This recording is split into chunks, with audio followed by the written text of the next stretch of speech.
This month's Wayback begins in 1994.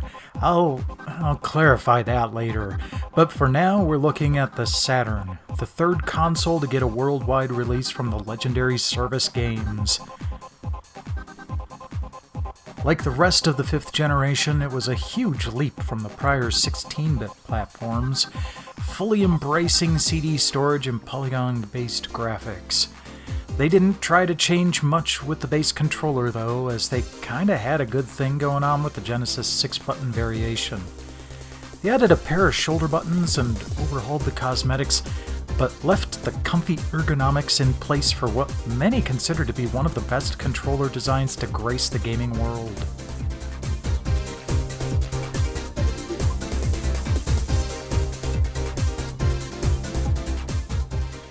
On its November 22nd launch day in Japan, the killer app was a nearly perfect arcade port of Virtua Fighter, which sold nearly 1-to-1 with console sales. Though that's partially because there wasn't much else on day one.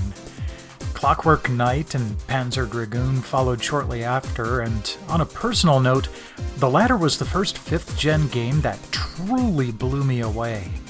The graphics and gameplay were top-notch, but what also interested me was the full voice acting in an unusual dialect that was just subtitled.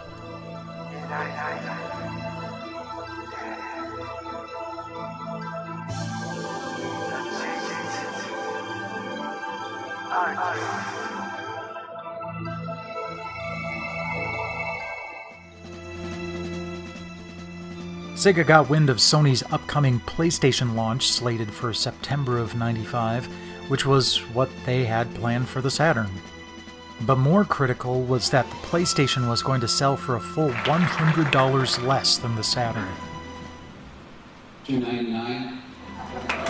Scrambling, Sega of Japan decided to push up their launch to May rather than September to try to get a head start, but the result was a lot of confusion and a dearth of available titles at launch.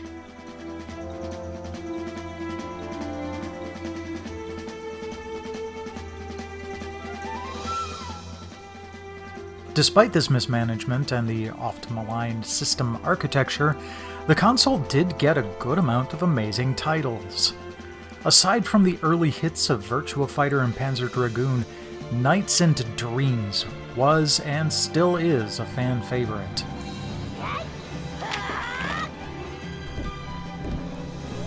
Others of note are Astal, 3 Shining Force titles, Model 1 arcade ports like Virtua Cop and Daytona USA,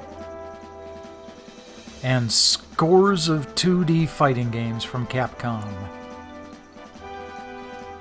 The face that sold the Genesis, however, was mostly absent, with no mainline Sonic games gracing the console. We just got Sonic 3D Blast and Sonic R, but not much to show beyond that.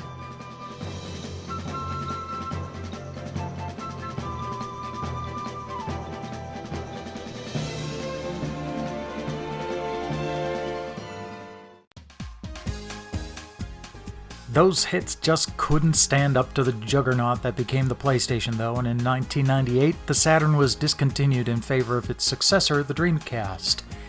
It's still got a very faithful following to this day, however, and the Polymega, set to release this month, sold itself mostly on the quality of its Saturn emulation, something notoriously difficult to pull off well.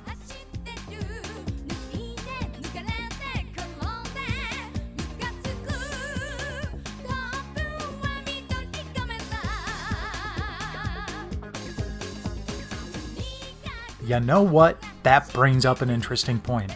November has been a huge month for console releases, most likely because of its proximity to the Christmas sales season. I decided to focus on the Saturn here, but it wasn't for lack of choice.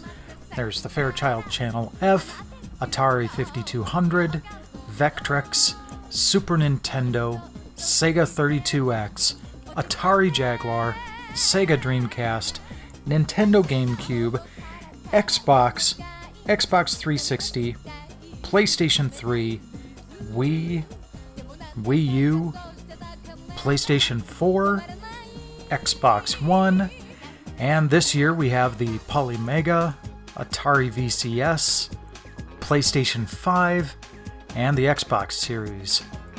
It's kind of an insane list, especially this year, but a lot of gaming goodness has come to us just in time to be unwrapped a month later.